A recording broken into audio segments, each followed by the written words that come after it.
දැන් දූෂණය වගේම නාස්තියත් මේකට බලපානවා. දැන් අපි දැක්කා දැන් මේ ආණ්ඩුව දැන් අපි අර කැරම් බෝඩ් බෙදපු දෙන්න හිරේ ගියා. හරිද? මම ඒ සම්බන්ධව මොකුත් කියන්නේ නැහැ. හරිද? හැබැයි දැන් මේ රිලා සංගලනය කරලා ප්‍රතිඵල තාම නිකුත් කරලා නැහැ. එතකොට ඒ ප්‍රතිඵල නිකුත් කරන්නේ නැත්නම් නිශ්චිත අරමුණු ඉෂ්ට කරලා නැත්නම් ඒ මුදල් නාස්තියක් නෙමෙයිද?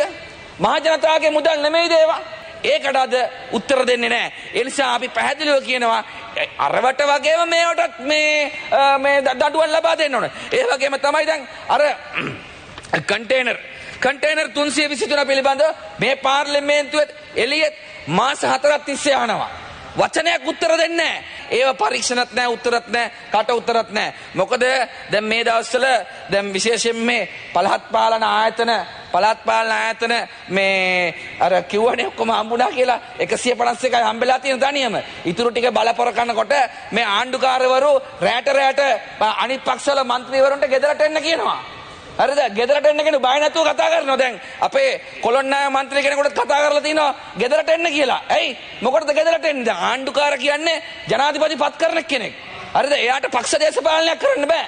ඉතින් ඒ නිසා අපි පැහැදිලිව කියන්න ඕන ආණ්ඩු මාරු වෙනවා. හැබැයි හරි දේ කරුවොත් හැමදාම ඉන්න පුළුවන්. වැරදි දේ කරුවොත් ඒවට කියන්න වෙයි කියන එක අපි පැහැදිලිව කියන්න ඕන. ඒ නිසා ගරු මේ නියෝජ්‍ය කතානායකතුමනි ඔබතුමාට තේරෙනවනේ මම මොකද්ද කියන්න කියලා ඉවරලා. ඉතින් ඒක නිසා මම දන්න ඔබතුමාට මොකුත් කියන්න බෑ කියලා.